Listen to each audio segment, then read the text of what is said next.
Welcome to the 29th episode of the Hofcast. We are actually celebrating a full year. We're not really doing anything to celebrate, but this is our year anniversary. Last year, our first episode was on December 6th. So we are December 7th, and that would mark our 1 year. Had so many great guests on here, starting to get players and college coaches on as well. So just a huge thanks to everybody who's taken the time out to kind of share your wisdom and everybody who's listening, players, coaches, parents. Everybody appreciates the guests and I get texts and emails and messages all the time. Our guests are incredible. Tonight we have Coach Jason Mischler who took over the coveted Berlin Highland job that was so talked about when Dave retired. We have Cleve Wright coming from Gannon University, and then we're going to announce the Player of the Week for last week, and then we're going to finish up with Audrey Tingle, the point guard at West Liberty University. But for right now, we're going to start at the top with Jason Mischler. Coach, how are you doing today? Doing well. How about yourself? Not bad. Thanks for coming on. I know it's probably been a party day for you guys too, since you won your 100th straight IVC game last night. How did that feel? Yeah, I found out about it today in the paper, so we didn't have much of a party, but maybe we missed that. But no, I found out about it today, so that's good. I don't know what year the last loss was, but I remember it. It was to Garaway when Izzy Meese, I think, was a freshman. She hit a big shot down the stretch, and man, that had to be probably 2012, 2013, something like that. But obviously that was a big job. There was a lot of talk going around, who's going to replace Dave. Obviously, really, really big shoes. When did you know or kind of have a feeling that this is something that you may want to do? And when did the wheels start turning on getting the job? Yeah, good. When I came back home, when I moved back home, I didn't really have any interest in the job. I just moved back home with the family, and I wasn't really interested in coaching at the time. And David mentioned something to me. I took a year off, and got back in the gym a little bit with some of those kids, and just kind of remembered what I miss about coaching. So at that time, I knew I was going to be helping out. I guess I didn't. Most of the people probably were had me taking the job before I did. Honestly, I didn't really.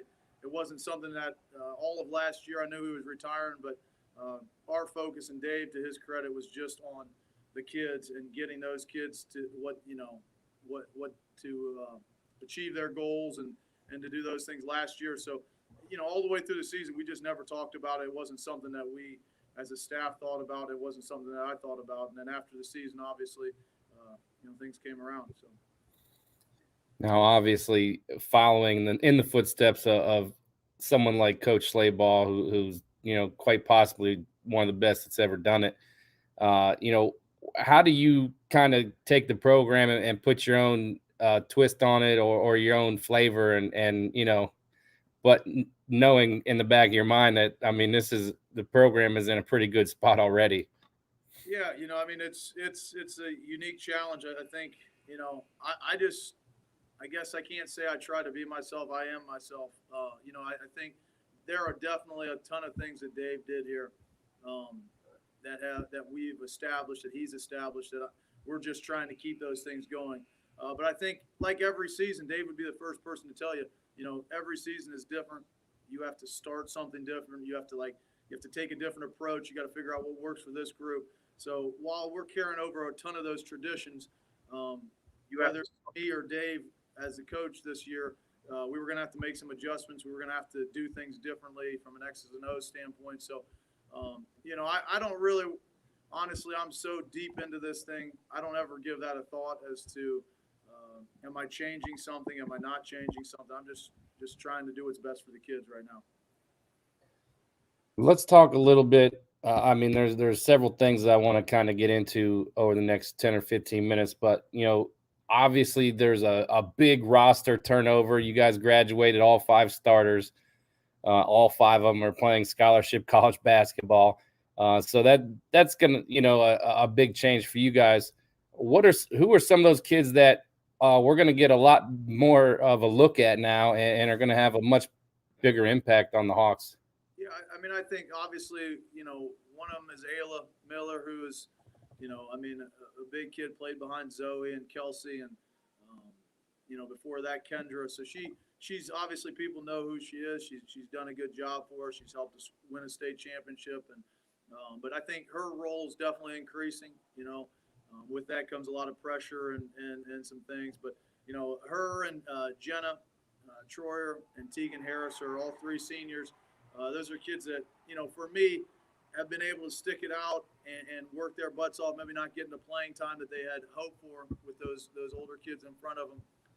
But really like taking this opportunity to step up and just be leaders. They're what the program's about. Kids that just work really hard and wait for your time to shine and wait for your time for that work to pay off. So those 3 in particular, I think, we got some underclassmen, obviously, that I think are going to contribute this year for sure. Now you're obviously no stranger to the Berlin community and the Highland athletic program. You're from Berlin. You grew up there. At least I think you grew up there. You were a star for the Hawks. But I grew up there. That's for sure. Maybe about 10 years ago. But what is it? You took some time away from the community to coach in college at Tiffin and Malone. What does it mean to you to be able to step back into that community and be a leader there and work kind of, side by side with your high school coach, Mark? Yeah. I played for Coach Reese, and I helped Mark coach here at Highland with the boys. And so, but coming back home to this community is everything to me. This is a special place. I know people found out about it from the Classic in the country, and they understand some of the hospitality and those things. But to me, it's a place that's different. It's a place where parents they trust their coaches.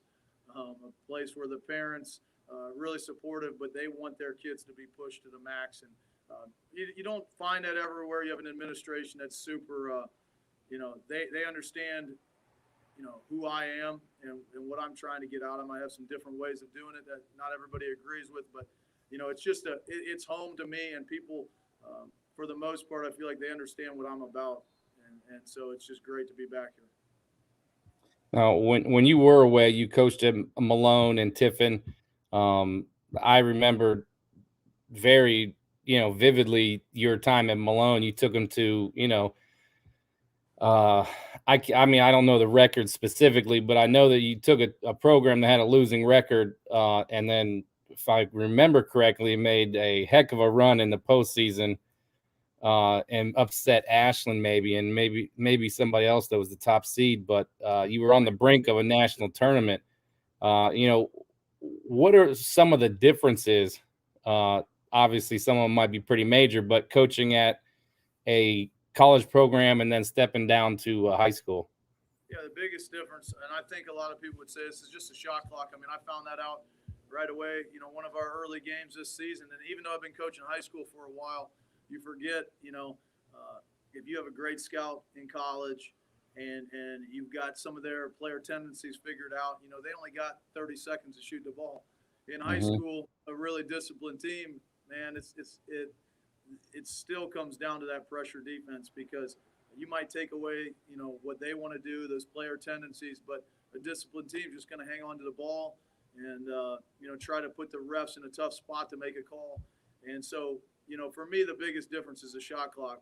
And it's not good enough just to have a great scout and to have player tendencies down, but you have to have that pressure, or else teams are going to, the really good teams are going to get the shot that they want eventually. So. What are some of the key things, maybe just one or two, that coaching with Dave for the last couple of years, and even coaching with Mark, his brother, there, a couple stints there with the boys, that you picked up recently, that you're going to carry with yourself as a high school head coach now? Yeah, I kind of got into the college game, with fairly young, and didn't have a whole lot of experience. The biggest thing I picked up from these guys being back here the second time is just that organization.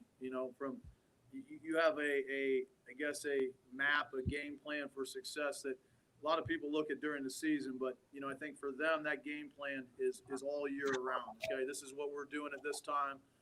It's springtime. This is our focus. Down to the week of the spring, down to the week of the summer, what you're doing, and just that organization, knowing the flow of the year, and how a program works from the junior high, elementary, all the way up through. The organization is just huge, and Dave and Mark are two of the best at that for sure. With the new lineup that you have, and getting rid of those kids that we talked about earlier, a lot of teams are going to give you guys their best shot, and a lot of them maybe think this is the year that we can pay back Highland. Do you think that? Let me back up. Do you think that there may be a problem with getting your kids to stay focused and realize we're not going to walk into Sandy Valley and beat them by 60 this year? You got them by 16 last night, but that complacency. Obviously the Highland kids are coached very well, and they grew up in a great program, but you may, if you don't play your best one night, a team may be able to get you guys. But how do you guys approach that? Well, I definitely, I'm not at all worried about this team being complacent. If anything, I know it's probably might be a surprise to some people, but if anything, I'm worried about this team's confidence and their ability to just this is a group that has never really. They haven't themselves had to perform in pressure situations. They haven't had to struggle one half and come back the second half. They haven't played a good first half and then had to put a second half together with that. So I'm definitely not worried about complacency. We are aware of the fact that there's a lot of people out there that think, hey, this is our time to beat Highland. We don't. We're obviously not afraid of that. We don't want to be comfortable. We don't want to be. But yeah, as far as complacency, I'm absolutely not worried about that. If anything, it would be the other end of the spectrum. Just trying to get our kids to understand who we are. And last year at this time, I would say, we were probably a 90% complete team with about 10% room to grow. This year, we're about a 52% team with 48% to grow. So for me, it's not so much what we're doing now. It's that learning curve and just every game growing, having these kids grow with their confidence. But most importantly, figuring out different ways to win. I know last night we played a good first half, and we were terrible in the second half. And so it was just one of those things where we haven't played a good first half before. And so they got to figure out how to do that and come out of the locker room. So, I'm not worried about complacency at all. That's definitely not what would bring this team down. Yeah.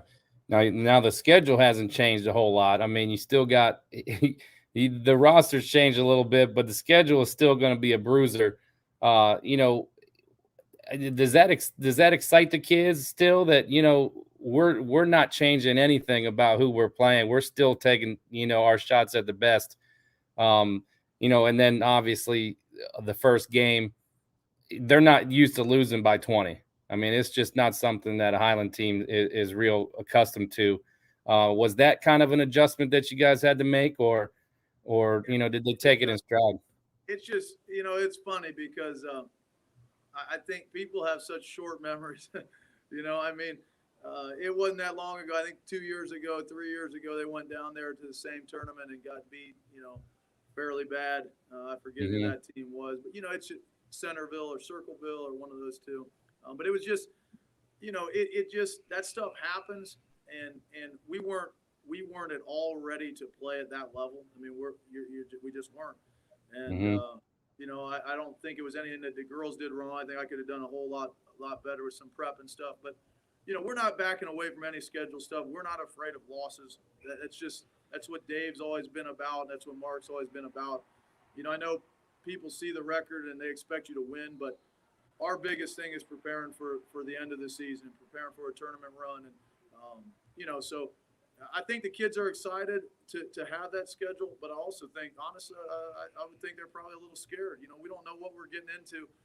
Yeah. But that's how we like it. We love that uncertainty. We love that feeling of not being safe and not being, just being a little bit wild, I would say.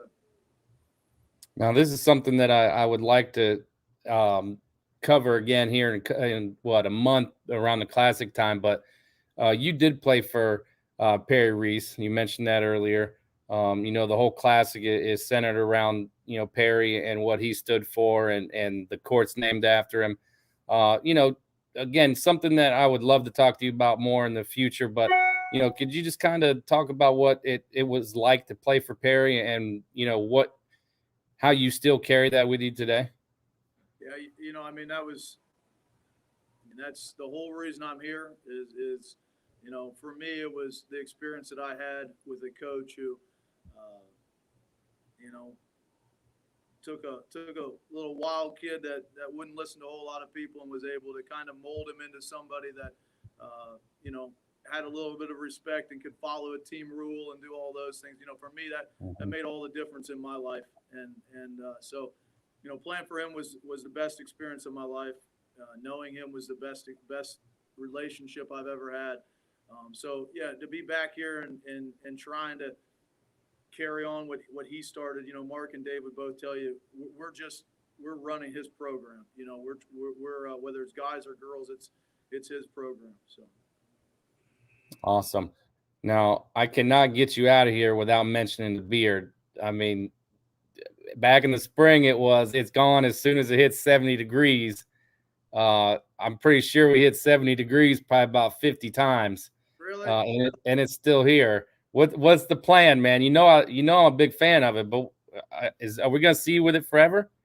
you know what? That's the great thing about how I do it. I have no plan. I have no plan on anything. So I could wake up tomorrow morning if I have enough time. If my kids would somehow leave me alone in the morning, get on the bus by themselves, I'd shave it tomorrow morning.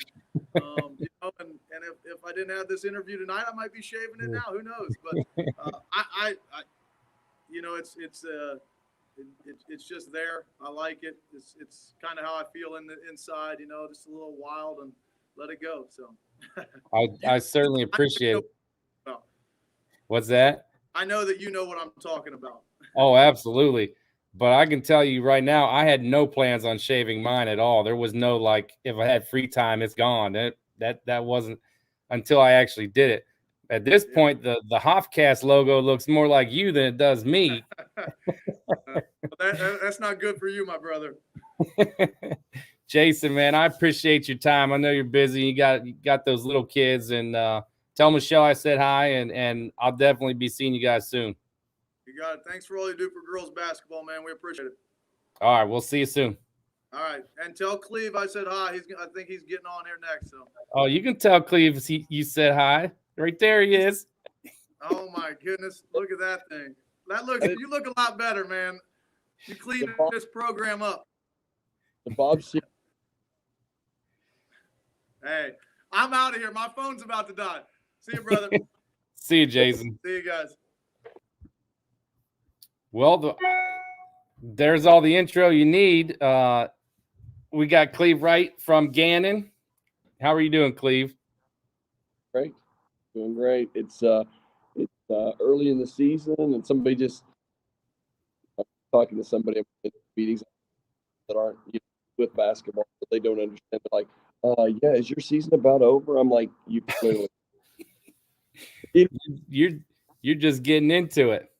Yeah, we're just starting. So yeah. It wasn't too long ago that I seen you. I think we just got home. We both just got home from Florida just a few days ago. But surprised it. I think on this day last week I was sitting on the beach and it was 77 degrees. Yeah, got up this morning. We practiced at 6 a.m, and I was shoveling my driveway at 5. And it was here. I had one of those. I finally purchased one of those pushers, so I didn't get my snowblower at 5 o'clock in the morning to wake everybody up in bed. So I'm pushing that. That'll wake you up. That's for sure. We don't have the best connection, so I'm hopefully I don't cut you off. Is it my connection, you think? Oh, that's definitely much better. Okay. Is it better? That's definitely a little bit better. Okay. All right. Last week we were losing Shannon Sword left and right, so if we don't get that, we're at least we made some progress. But Cleve, I want to ask you. I mean, it wasn't the first time I've seen you coach last week, but I did have the honor of seeing you coach last week in person, up close and personal. By the second half of the second game, I had to move right behind your bench because I was having such a good time. Are you always that animated when you're on the sideline, or was that just a Florida special? I mean, I don't think you really. I mean, I don't plan anything. I'm into the game. You know, I get into the game, and sometimes, yeah, it can be a little. That was Florida. I have to say, was probably a little bit more animated than it normally is, just simply because it was a very challenging atmosphere, and I felt like I was, you know, I just felt like we were really engaged. We knew that we were especially the second game, we were playing the host team, and I think the whistles were at least 58 fouls called, which was not a fun game.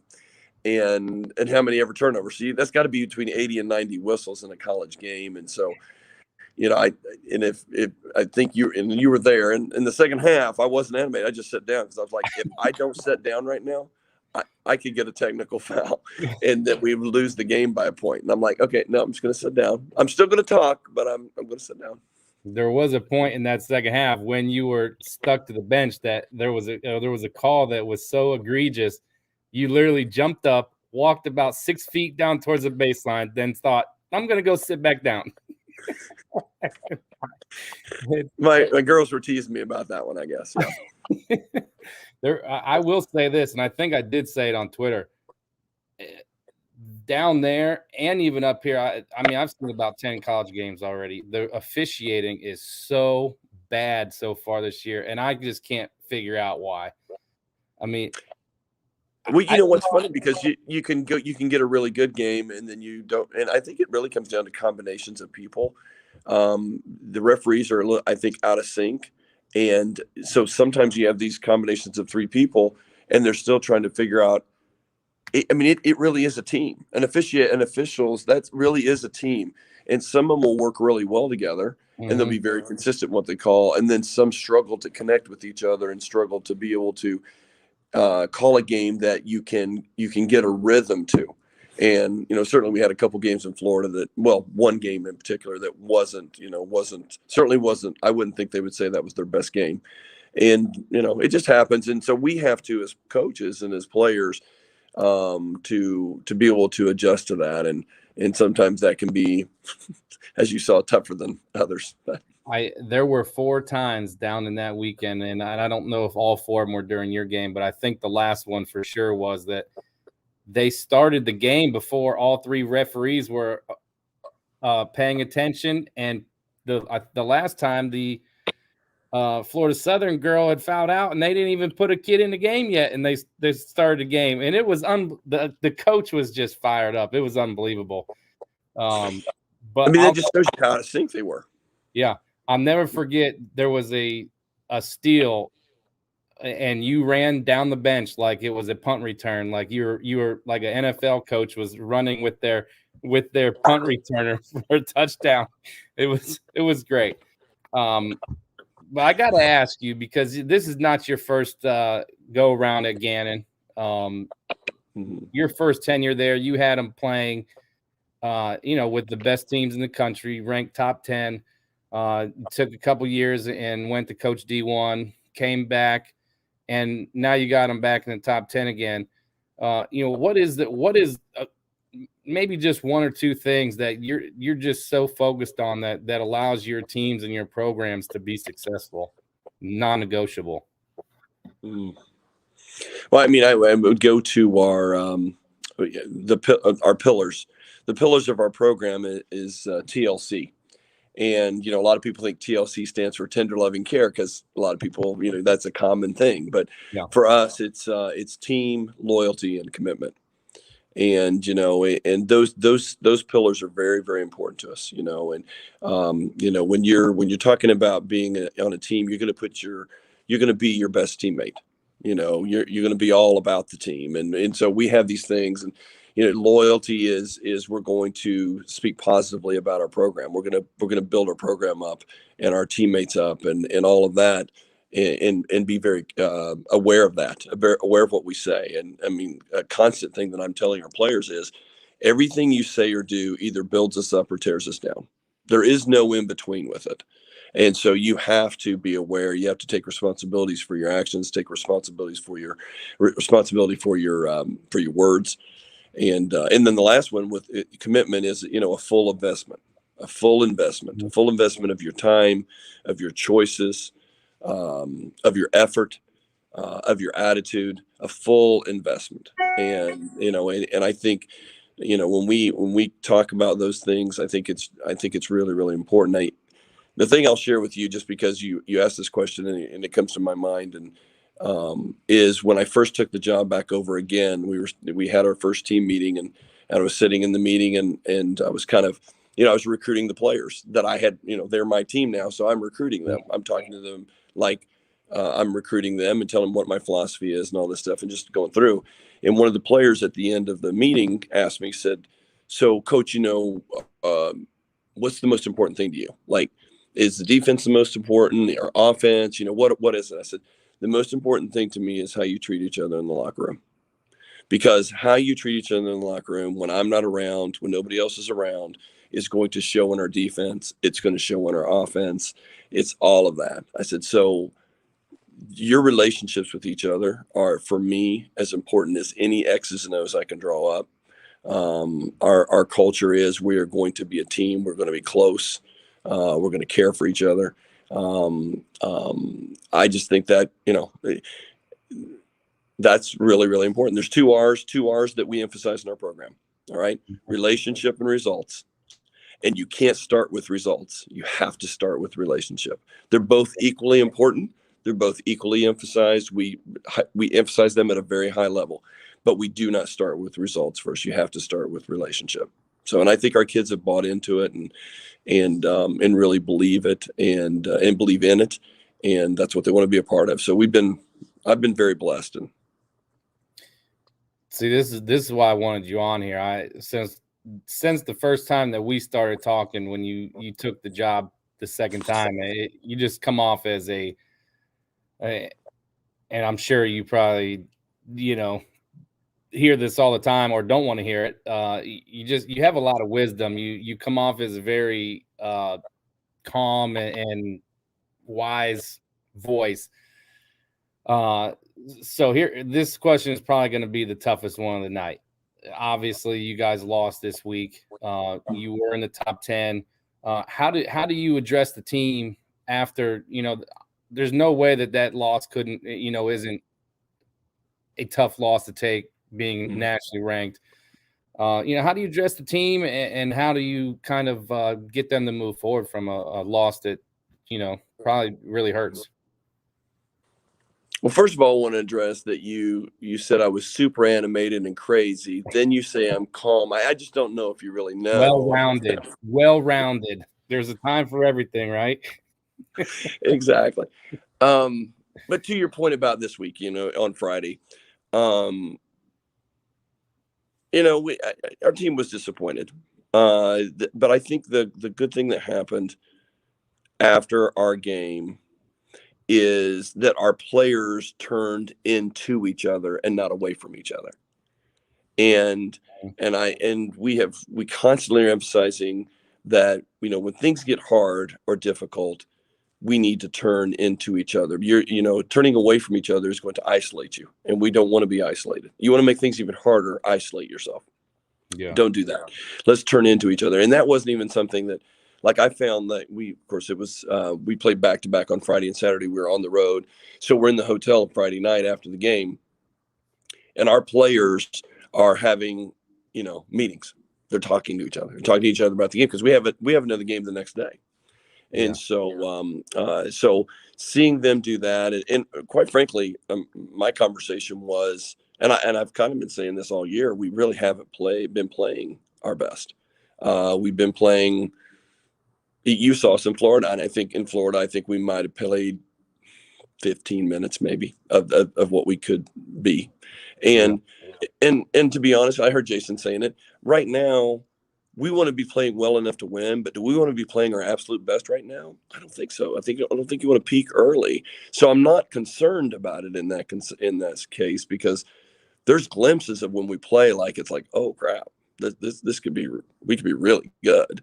But then there's glimpses where we can look really bad. And so it's been an interesting little scenario. But I think I am not a yeller screamer with our players. Not that I don't get after them, but when I do get after them, they know it's really serious, and I just think it's very important that I just said this not too long ago to somebody. It was like, as coaches, we have to be so intentional about how we say something, how we communicate something. For me as a coach, I'm praying for the Lord to give me wisdom to know what to do, courage to do it, and tone to deliver it. So the wisdom to know what to do as a coach, the courage to be able to do it as a coach, but then the tone to be able to communicate that to my players or to the people, whoever I'm leading, whatever team I might be on, that I might be a leader on. If I miss any one of those, if I don't have the wisdom, if I don't have the courage, if I don't have the tone, then I can't be effective. It takes the effectiveness away. And so I'm constantly looking for that. So I felt like we handled that pretty well. After that loss, we went into Shippensburg, we won by 9 or 10, but we were down 11 points a half. We came in and we had lost. Well, you saw that one of our players went down in Florida. Well, that same player went down against Shepherd in the second quarter. So we didn't have her all weekend. So really most of the second quarter and all the second half. And I think our kids really responded, for the most part, pretty well. So, but we're not about the rankings, Rich. Yeah. Who cares about the rankings? I mean, I don't care about the rankings. Nobody gives the trophy, or you don't get a championship for a ranking. Yeah. We want it. What we get, we want to earn. We don't want somebody giving us their opinion about us. So. You kind of mentioned the injury, was kind of segueing into my next question. You guys went through some turnover with, you lost 2 coaches that helped you build what you're at now with Kelsey and Allie. Boston was hurt to begin the year. You're one of your point guards. Mitchell's down. I mean, you guys, you've had your fair share of adversity and, just change. What's been the message to the team through all that? That hey, we still have the ability to get the job done, and then that's what I expect. Yeah. I think it's our team understanding that our team is not based on one player, and that it's funny that you asked this question, because the same thing happened. I had somebody say something to our team like, "Well, this is really difficult," and so they kind of said it with that like, "Oh, this is really difficult." So almost projecting that this is going to be difficult and hard to our players. And so I followed up that comment and said, "Wait a minute." I said, "You do understand that we do difficult things. That's our jobs. We do difficult things. We want to be we want to be a team that can handle difficult things and hard things." And so to get them to wrap their mind, oh yeah, it's not like it's, oh, this is too hard, we can't do this, or this is hard, we shouldn't be able to do this. No, this is what we do. We do the hard things. And I mean, to your point, in my how many ever years of coaching, this is probably, it's got to be at least as high as any other one in adversity that we've had early in the year. And I would say that this team has handled it probably better than any other team as far as adversity. It's so far. So 6 games in. So a couple of those kids I saw on the bench in Florida were actually being, particularly Sydney Mitchell, being great leaders. Like I saw on several instances where kids that weren't actually playing were really stepping up in any way they could. Like, what does that say about your program and those kids that, you know, they play the hand that they're dealt? Yeah. We have some really special kids. And I think also, when you have expectations for kids, they rise to your expectation. Like, if you expect good things from them, they will do everything they can to rise to that expectation. And the ones that don't, Rich, quite frankly, they don't last. They just don't last. I've been very blessed to come back and have many kids that rise to the occasion. Sydney being one of them. Sydney was back for her first 2 games this past weekend. I think she averaged 13 or 14 points a game. She stepped out there like she hadn't missed a beat, and I was amazed. I'm like, I just thought I thought there would be a little bit of an adjustment, and she stepped out there and was just attacking and talking and doing all those things. But of course, you saw it in Florida. I mean, she was wanting so badly to be into the game, but her cheering for her teammates, not pouting that she was out. She's not. That's what I love, is what, everything becomes easier when you don't look at yourself all the time. Everything becomes easier when you look at the team and you put the team first and you make it about the team. And when you visualize, or when you think about the team, you're thinking about the team playing well, not necessarily about you playing well. Because when we do that to ourselves, that's just, you've heard the whole, I'm sure you use this all the time. I mean, you want to be miserable, just put a mirror in front of yourself. Think about yourself all the time. Think about all that. You're going to be miserable. You're probably going to be a miserable person. So, I mean, that's great to hear. I would say that the fact that Mitchell stepped in and didn't miss a beat is probably a direct reflection of how engaged she was when she couldn't play. Exactly. I think that's a great illustration of that. Another player that I want to ask you specifically about happens to be your daughter. Did you ever think that you were going to get a chance to coach your daughter at the college level? And what does that mean to you as a father? And what's that like so far? Never thought I would, because I had 2 daughters. My youngest plays for me now, Emma, and my oldest is Chloe. But both of them said, coach, or not coach, Dad, we don't want you to be our coach. We want you to be our dad. And I was like, that's totally fine. I want to be your dad, and so that's great. And then 2 years ago, the opportunity came when Emma had decided she was going to leave her previous school, and we're sitting there talking, and she's talking to me about it. She's, and I said, well, what kind of school do you want to go to? And she starts telling me what she wants and the culture she wants and all this and that, stuff. And I go, you could play for me, right?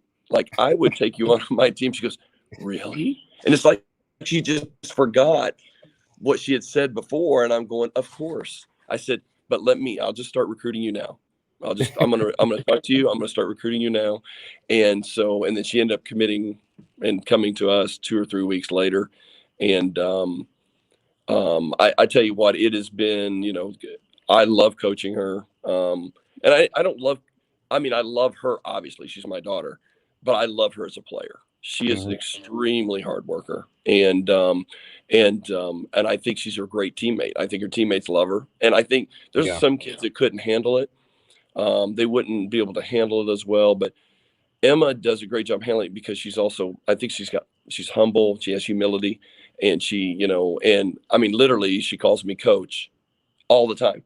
She does not call me dad. She calls me coach. She draws that line, and she keeps that line, and which I think speaks to how much she values the team and she values her teammates. And so, but I'm just enjoying all of it. I'm so happy that she's able to contribute and be a leader on our team, and be a strong player on our team, and be the teammate that she is. And so, and I think she fits into our culture. If it was anything different, that could be a mess. Yeah. So. I mean, it really could. Coaches' daughters and coaches, when they coach their daughter, a lot of times it does end up messy. And that just shows the character that not only you and Emma have, that that it's just worked seamlessly. I mean, and I agree with you. She's a nice ball player. She's not a kid that goes out there and only worries about shots or points. I mean, when I watched her, she was filling up the stat sheet, making the right pass, rebounding, defending. Yeah. If I wouldn't have known it, there's nobody could tell that she was your daughter if they didn't already know. I mean, it's just the way you guys carry yourself. You know, going to be a really special game there. I believe this is their last year, right? She will be. No, she can play next year too. You're going to play the extra year. Well, it Yeah. will come to an end. That might be the roughest game of the 3 years. That's for sure. For sure. You know, I want to ask you you mentioned that the team's just not playing. You know, you guys still aren't playing your best basketball. Like, what is the message to the team to kind of say, hey, you know, we got a lot of growth to do. We might be where we need to be now, but we can't settle for the quality of play that we have now. Like, how do you kind of address that, saying, hey, I'm not complaining, but you know, we got to get better. Well, I think the interesting thing is, especially with our team, is that the standard that they have for themselves is very high. And so we can have honest conversations and say, in watching film or even addressing it after the game, we have our game goals, we have all those things. And so when we're talking with them, the conversation does go to the point where they know, hey, we could play better. We could do this better. We could do, whatever specific thing we're talking about. And so for us, it's finding that consistency. We can have 5 minutes where we play really, really, like, for example, Shippensburg, our last game, we were down 11 points in the first half. It was 30-19 at the end of the half, which is an ugly half.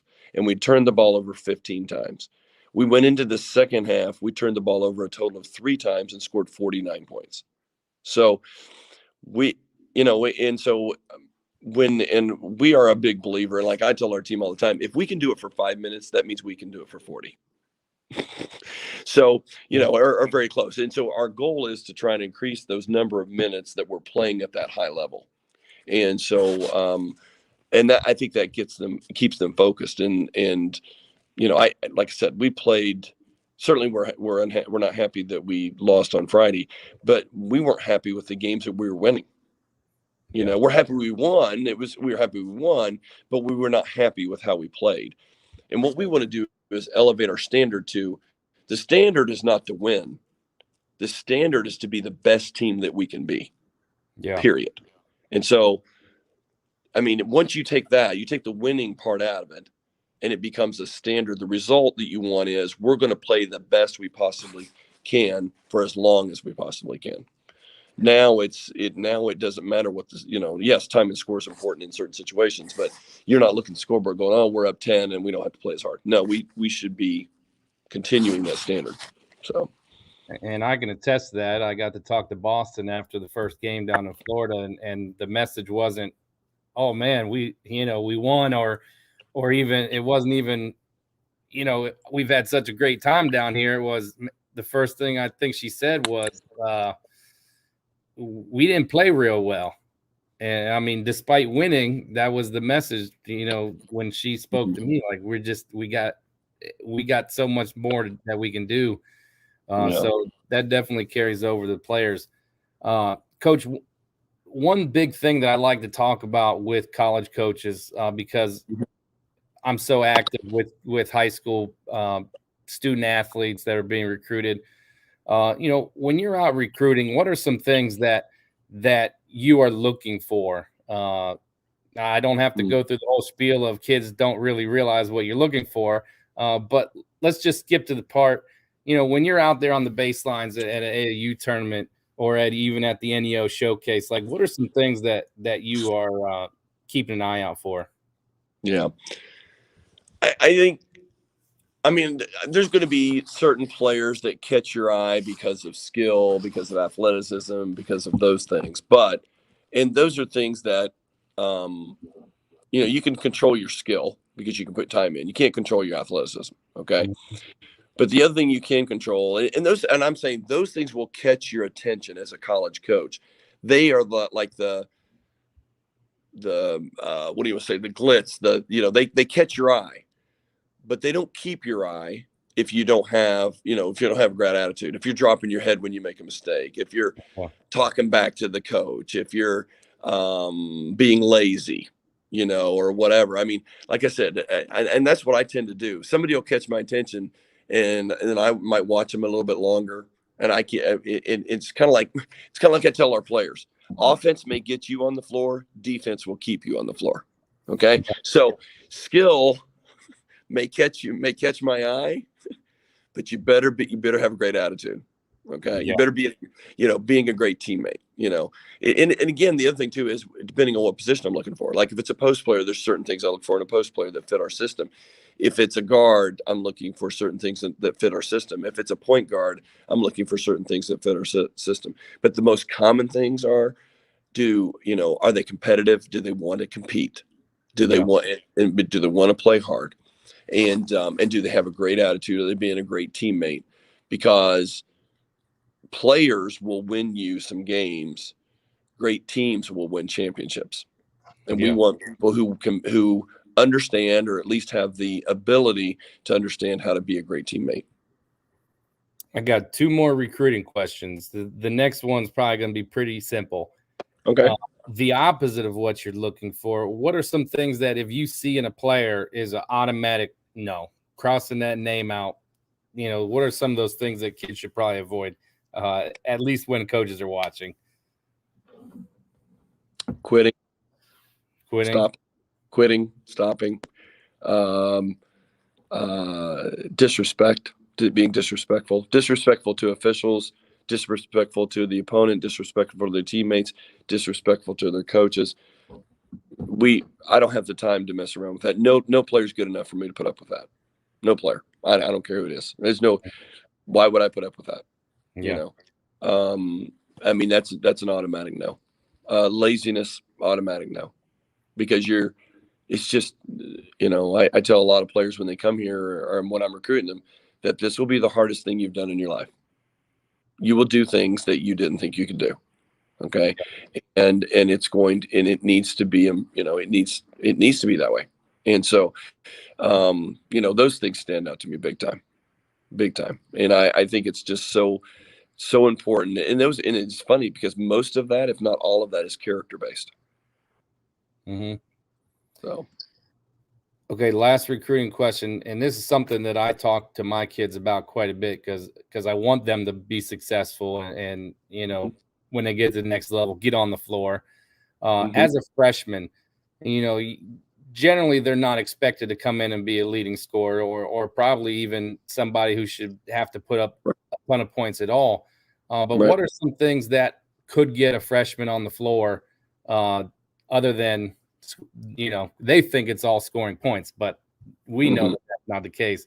But if there's a freshman coming in trying to battle for minutes, what should they be focused on? Consistency, consistent effort, understanding things quickly, right? So we're teaching things at a high pace, a high rate, being able to grasp things quickly, okay, and being able to give it a consistent effort, both physically and mentally. And freshmen struggle with that, really struggle with that. And that's why a lot of freshmen struggle to play minutes early. It does happen on occasion. And sometimes that happens because of what the roster is made up of, what positions need to be filled, what's going on with that particular team and what was the turnover from the previous year. So, you're going to have different situations everywhere. The thing I try to tell all freshmen and really all of our players, whatever you do, don't put your value in your playing time. Don't put your value in your playing time because you are valuable to this team because of who you are, not because of what you do. Yeah. And if they can focus on that and focus on something they can control, like having a good attitude and giving a great effort and doing those things and put their value in that and who they are, then I think they're going to be much happier. They're going to feel less pressure. They're going to be able to perform better. And I think it's a life lesson. Why would you put your value in something you can't control? You don't want to put your value in what another person thinks of you because you can't control that. You don't want to put your value in your playing time because you can't directly control how much playing time you're getting. Right. Yeah. So put your value in something that you can control. And that's who you want to be and who you are. And I think I've seen it happen with players who really struggled with it, and they struggled, period, until they figured it out. And then we have a couple kids on our team that from last year to this year, it's just amazing. Like they have totally put their value in who they are, and they come to practice, and now they're more consistent, they're more confident, and they contribute more because they're not all worried about themselves. So very interesting. I love that answer. I'm definitely I'm gonna try to screenshot this and post it on Twitter because I love that answer, but maybe I'm not that technologically advanced. We'll see. Coach, I really appreciate your time. I will be calling on you again. That is a promise. May not even be during basketball season next time, but I'm going to get you on here. We're going to talk more. I really appreciate your time. You guys have several days off. Is that right? We do. We don't play we play a week from tonight. We play at home. Their next 3 games are at home. So, but we play in a week. Time off. I'm sure there's plenty of scouting to do and practices still, but there's plenty to do, Rich. There's plenty to do. But hey, I just want to thank you for having me on. I want to thank you. I heard what Jason said, and I absolutely agree. Thank you. I'm just so glad that there's coaches, especially AAU coaches, that really do care about the kids, are doing it for the kids, because there's many that do not, or many that do not fully understand what it needs to be about. And you're certainly one that doesn't make it about you. You make it about the kids, and I think that's one reason.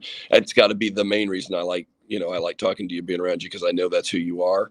And just really, really appreciate that the friendship that we have, and looking forward to recruiting your players, and looking forward to talking to you again, and come over and see us at the Hammer Mill. You haven't seen us play at the Hammer Mill, so I have not. You need I've been there, but I haven't seen you play there. Cool. Well, you're welcome anytime. I appreciate it, Coach. Thanks for your time. Have a good night.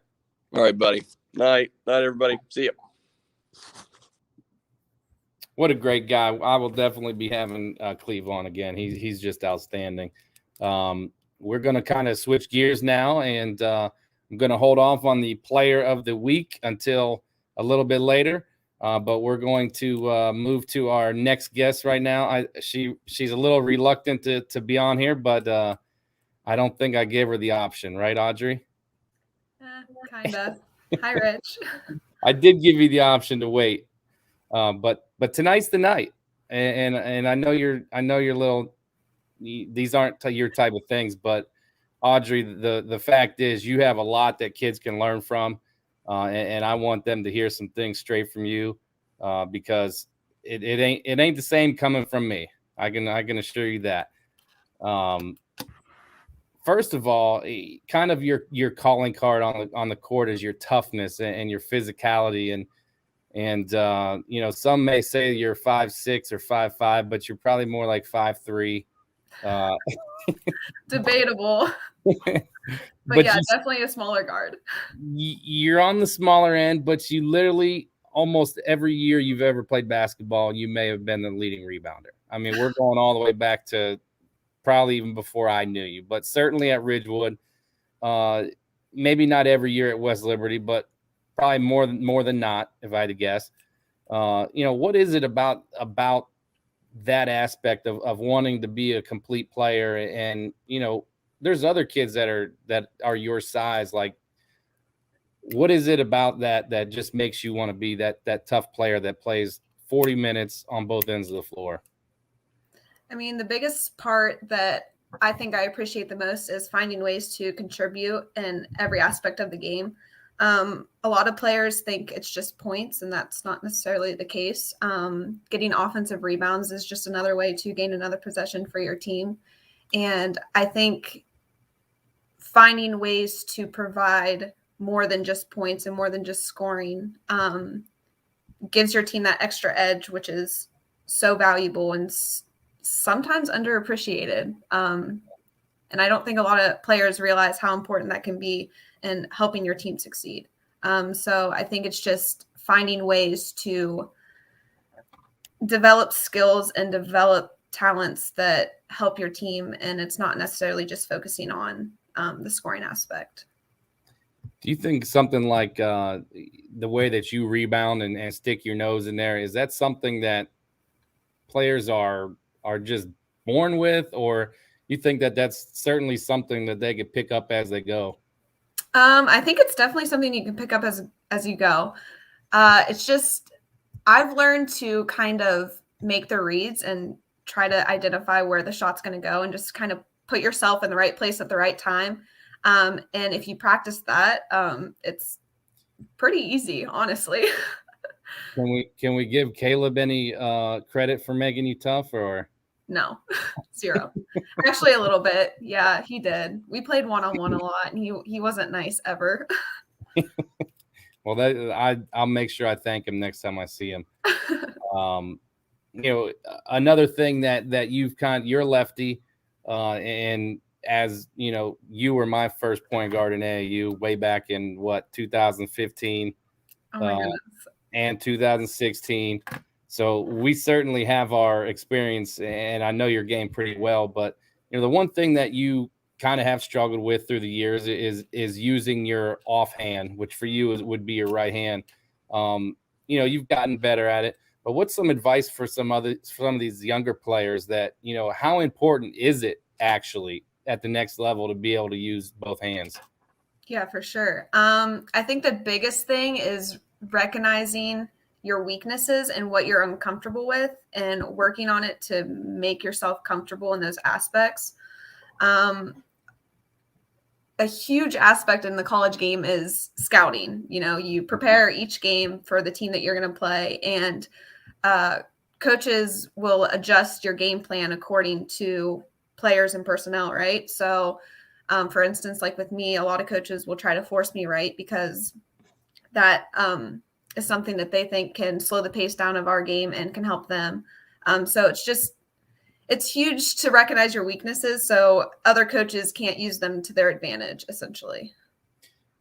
So would you say that, myself, I stress the importance of using both hands, particularly to our players that I have more, interaction with. But now that you're through that and you've gone to the college level and you're on your 5th year, do you think it is as important as people make it seem to be, or is it something that kids could probably get by without? I think it's important. It enhances your game.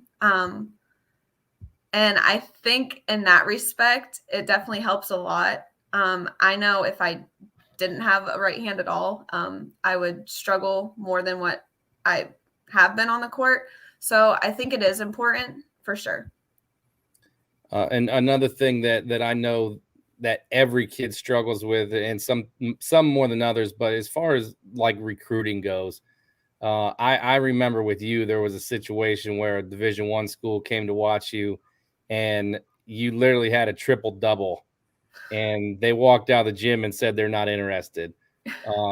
I remember that, myself included, that was just something that was really tough to comprehend on my end, and I know it was on your end.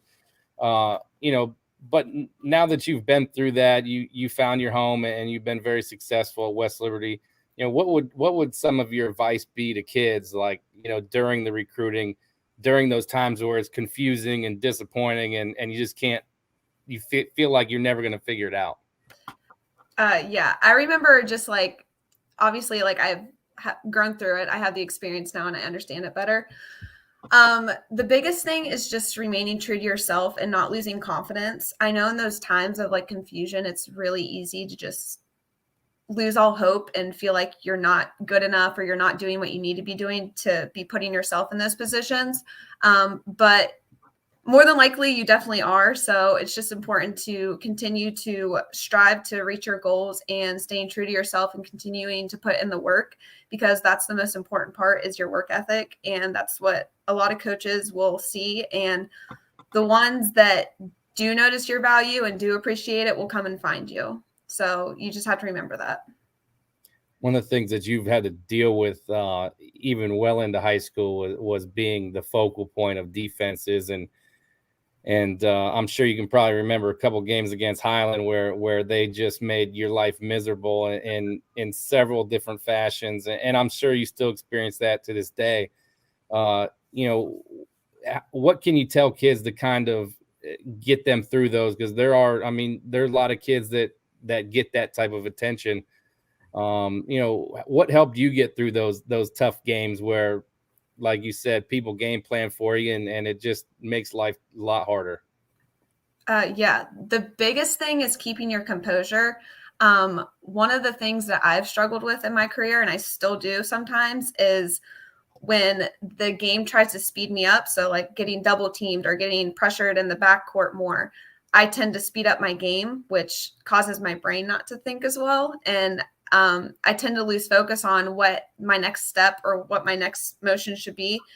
So it's just keeping your composure, remaining calm, and focusing on what's in front of you to make sure that you're doing what you need to continue to help your team. That's definitely the most important thing, is just not letting yourself get sped up and just staying true to what you need to do. When you went to college, you had a unique scenario where I think you've started every game you've ever played in. I think you started from game one, if I remember correctly. But what should kids kind of focus on making that jump from high school to college? I know we talked a little bit with Cleve Wright, our last guest, but from a player's perspective, what would you tell these kids to, this is what you should expect, and if you can do this, or this, it's going to make your life a lot easier when you get to college as a freshman? Honestly, the jump is really hard. It's a huge pace difference, right? And the expectations definitely usually grow, at least from my experience, they did. So I would say just remaining consistent and being always open and willing to learn. And you have to be willing to learn on the fly. You can't be nervous for new situations and new experiences, because they're going to happen. And the biggest part is just embracing the process and embracing what you can do and what your coaches are telling you that you can do to help yourself, and always taking advice from them to make sure that you're doing what you can to enhance your game and prepare yourself to be ready for those situations. If you're able to quickly learn and be willing to learn, that's a huge part of the game. And it's definitely something that the coaches are looking for. So just remaining consistent, open to learning, and working hard. You fortunately got your 5th year for COVID. A lot of people got the benefit of that. So selfishly, I'm glad I get to watch you play an extra year. But looking back now that your career is coming to an end, you've had 4 years of high school, 5 years of college. It wasn't all always the greatest. You've experienced a couple injuries, but what do you remember about basketball as you were growing up that kind of led you to love it the way you do, and what has basketball kind of added to your life through the years? So the reason that I love the game so much is I think it's honestly the pace and the variety of the game, right? So there's so many aspects that you can achieve in order to make an impact in the game, whether it be small or big. You can get a steal, you can get an extra rebound that's like huge for your team in a certain possession, you can get a huge and one, anything. Like it's a very thrilling game, right? And whenever you make a mistake, it's so easy to make up for it, because the game is constantly moving, right? It's constantly changing in possessions, and you don't have time to think about your mistakes. And for me, I'm a perfectionist, right? I never want to mess up. So in those times when I do make a mistake, it's important for me to forget about it, right? Because you don't really have time to, and figure out another way to make up for it. In terms of what it has done for my life, that's crazy. So it's just been a huge part of my life. And I think the biggest part is the relationships that I've built through basketball. I've developed some of the best friendships and families that I could have ever imagined possible through basketball. And it's something that I can cherish for the rest of my life. And the memories that you create and the relationships that you create are unmatched. So in that respect, I would consider myself very thankful and blessed for the sport. So what should we expect? We'll let you get out of here. You've done a great job despite what you think that you were going to do. Thanks. But what should we expect the rest of the year from you? I mean, how many triple doubles do you got up your sleeve? I don't know. We're just going to take it game by game and hope for the best. A win's a win. That's all that matters. So any way that I can contribute, that's what I'll do. That's excellent. Audrey, thank you for your time. I know, again, it wasn't you weren't real excited to do this, but again, I thought you just had so much to offer kids. We didn't get into any of the goofy stuff because I'm afraid that I'm going to be on the brunt end of that one. So I kept it all professional. That's probably a good call. I don't want anybody hearing any of my funny stories from you. So we'll keep it between the lines. But thank you for your time. I know you're probably busy. You probably have a final or two left. You guys are having a great year, 5-2. So just keep working hard, and I'll be down to see you soon. Yeah, for sure. Hey, thanks for having me on. It wasn't that bad, and I'll do it anytime. Okay, I'll remember that. Okay. See you, Audrey. Bye. Bye. All right, Miss Tingle. She is a lot of people know who Audrey is, and she's again a 5'5" point guard that can have a triple double on any night. She has had double-digit rebounds maybe every single game this year. She just gets after it. A lot of kids that I've coached, I show them highlight films from Audrey, and I say, you want to be successful? This is what it looks like right here. So we're going to get to our player of the week. If we get them, I'll give a little intro. It doesn't look like they're quite ready yet, but hopefully they'll be here in a second. But a couple kids that did not get player of the week, but really had great weeks. Constance Loring from Hudson through 3 games this past week. She averaged a double-double, 12 points, 11 rebounds, along with 4 steals and 3 assists. That's just a great week, and that's through 3 games. Abby Smith from Warren down south by Athens averaged 24 points, 24 and a half points and 11 rebounds. She's a post player that I believe is going to Concord. That is just a great week. The player that I decided was the player of the week this week had a 34-point, 15 steal game in a game that wasn't even. It was relatively close. They only won by 12. And then answered after that with a game of 25 points and 7 steals. So for the week, Emily Cecil from Buckeye Central averaged 29.5 points and 11 steals. And there was probably a little bit more to go with that. But first of all, Emily Cecil, congratulations. You had a heck of a week, young lady. Hi, Rich. Thank you. What was that? What was the first game of the week like? Like I said, it wasn't a blowout. It's not like you guys beat somebody 80-20, and you were just piling on the stats. I don't have the score in front of me, but I know that my notes says you only won by 12. So that was a game the whole way through. What were you feeling and what were you going through that game where you just kept? I'm sure they were game planning for you, and you just kept after it. Yeah, it was definitely a close game. Probably not as close as what we wanted it to be, but we went out there and just kind of played as hard as we could, and didn't really go the way we wanted it to. But in the end, we pulled through, and it went well.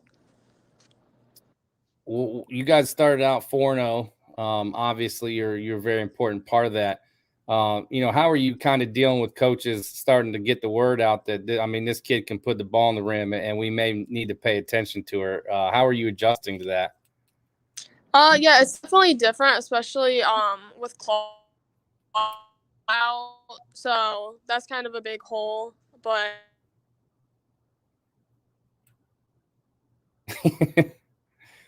See coach's hand.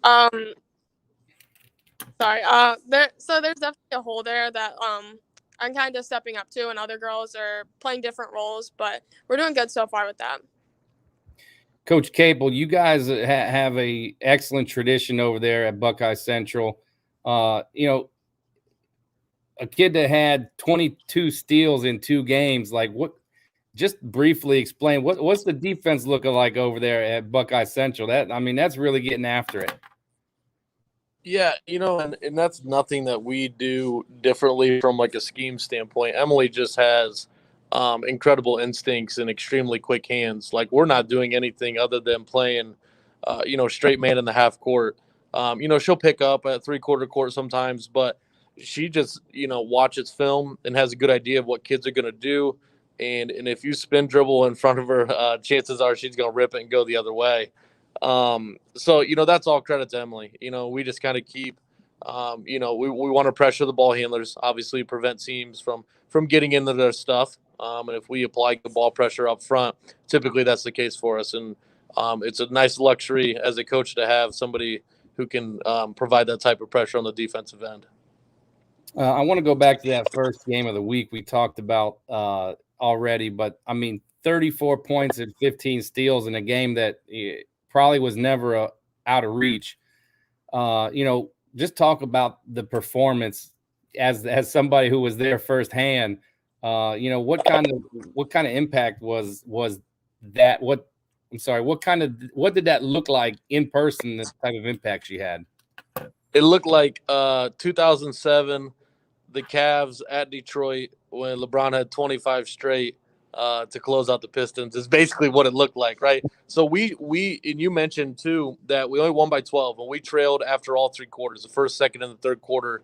Oh, wow. It was a night where we just struggled to make shots. We were a little lackadaisical being on a Monday after Thanksgiving, and Emily being a senior, right, filling the void of having Claudia and understanding that like, hey, this is the game we have to win, and if that means I individually have to take over, then that's what I'm going to do.